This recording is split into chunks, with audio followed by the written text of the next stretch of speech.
जो मुस्कुरा रहा है उसे दर्द ने पाला होगा। जो चल रहा है उसके पाँव में छाला होगा। बिना संघर्ष के इंसान चमक नहीं सकता। जो जलेगा उसी के दिए में उजाला होगा। संघर्ष क्यों बचे संघर्ष से? संघर्ष ही तो जीवन की आत्मा है। जितना कठिन संघर्ष होगा उतनी ही शानदार जीत होगी। फिलहाल दोस्तों, ये कहानी बहुत ही महत्वपूर्ण होने वाली है, इसलिए आप सभी को इस कहानी को एक बार अवश्य सुनना चाहिए। और साथ ही अगर आप हमारे चैनल पर नए हैं तो इसे सब्सक्राइब जरूर कर लें। तो चलिए शुरू करते हैं। एक बार एक किसान भगवान से बहुत ही नाराज हो गया। किसान बहुत मेहनती था। बहुत मेहनत से वह खेतों में अनाज उगाता, उसकी देखभाल करता, पर अक्सर उसकी फसल खराब हो जाती। कभी सूखा पड़ जाता, कभी बाढ़ आ जाती, तो कभी तेज धूप, कभी आंधी। कोई न कोई कारण बन ही जाता कि उसकी फसल खराब हो जाए। एक दिन वह किसान गुस्से में आसमान की ओर देखकर भगवान से कहा, हे ईश्वर, आपको लोग सर्वज्ञता मानते हैं कि आप सब जानते हैं। कहते हैं कि आपके इच्छा के बिना एक भी पत्ता नहीं हिलता। पर मुझे तो लगता है कि आप छोटी सी छोटी बात भी नहीं जानते। आपको तो ये भी नहीं पता कि खेती बाड़ी कैसे करते हैं। अगर आप जानते होते तो हर समय जो बाढ़, आंधी और तूफान आते हैं वो कभी नहीं आते। आप नहीं जानते कि कितना नुकसान उठाना पड़ता है हम किसानों को। यदि आप मेरे हाथ में यह शक्ति दे दें कि जैसा मैं चाहूँ वैसा मैं मौसम कर दूँ, फिर आप देखना मैं अन्न के भंडार लगा दूंगा।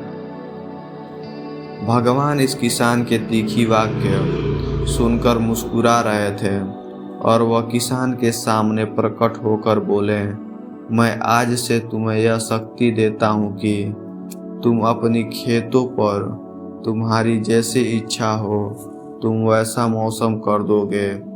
मैं बिल्कुल भी दखल नहीं दूंगा। तुम्हारी इच्छा से सब कुछ होगा। किसान बहुत खुश हो गया। किसान ने गेहूं की फसल अपनी खेतों में बोई। जब उसे लगा कि खेतों को धूप चाहिए तो खेतों को धूप मिला। जब पानी बरसना चाहिए तो पानी बरसा।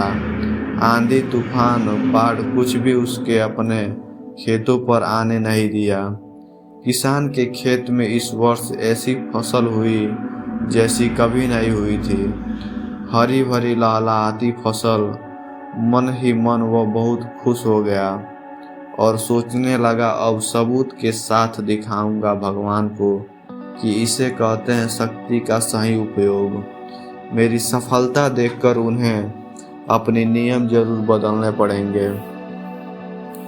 कुछ दिन गुजरते फसल कटने को तैयार हो गए। किसान बहुत उत्सुकता के साथ फसल को काटने लगा, पर जैसे ही उसकी नज़र गेहूं की बालियों पर गया तो उसने अपना सिर पीट लिया और वह रोने चिल्लाने लगा। गेहूं की एक भी बाली के अंदर गेहूं का दाना नहीं था।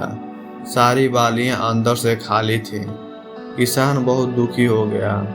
उसने भगवान को रोते हुए फिर पुकारा, हे प्रभु, तुमने ये मेरे साथ क्या किया? क्या तुमने मुझे कोई सजा दी? भगवान बोले, पुत्र, ये तो होना ही था। तुमने पौधों को संघर्ष करने का मौका ही कहाँ दिया।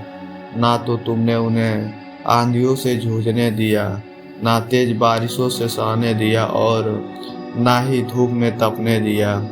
एक भी चुनौती का सामना तुमने उन्हें नहीं करने दिया। इसलिए सारे पौधे अंदर से खोखले रह गए। जब आंधी, तूफान, तेज बारिश और धूप पड़ती है तभी ये पौधा अपने अस्तित्व को बचाने के लिए संघर्ष करते हैं। और इसी संघर्ष से एक बल पैदा होता है जिसमें शक्ति होती है, ऊर्जा होती है, और यही ऊर्जा पूर्ति तेरे गेहूं के दानों की तरह जो नहीं फूटी, तूने उन्हें कठिन परिस्थितियों से गुजरने ही नहीं दिया जहां उनके अस्तित्व का जन्म होता। सारे बालियां इसलिए खाली हैं, इसमें एक भी गेहूं का दाना इसलिए नहीं है क्योंकि तुमने अपने पौधों को संघर्ष कराया ही नहीं। याद रखिए, स्वर्ण में स्वर्णीय आभा तभी आती है जब वो आग में तपने, गलने और हथौड़े से पीटने जैसे संघर्षों से गुजरता है। कोयले का टुकड़ा हीरा तभी बनता है जब वो उच्च दाब और उच्च ताप की मुश्किल परिस्थितियों में गुजरता है। इसी तरह यदि हमारी जिंदगी में कोई संघर्ष ही ना हो, कोई चुनौती ही ना हो, तो हम भी गेहूं की बालियों की तरह खोखले रह जाएंगे। कोई अस्तित्व ही नहीं होगा हमारा। विपरीत परिस्थितियां, चुनौतियां, समस्याएं हमें और अधिक निखारती हैं। यदि जीवन में कठिन परिस्थितियां और चुनौतियां आए तो घबराना मत, बल्कि सामना करना। विश्वास करना कि आप और अधिक निखर जाओगे और अधिक मजबूत बन जाओगे। किसी ने कितना सही कहा है, जिंदगी जीना आसान नहीं होता, बिना संघर्ष कोई महान नहीं होता। जब तक ना पड़े हथौड़े की चोट, तब तक पत्थर भी भगवान नहीं होता।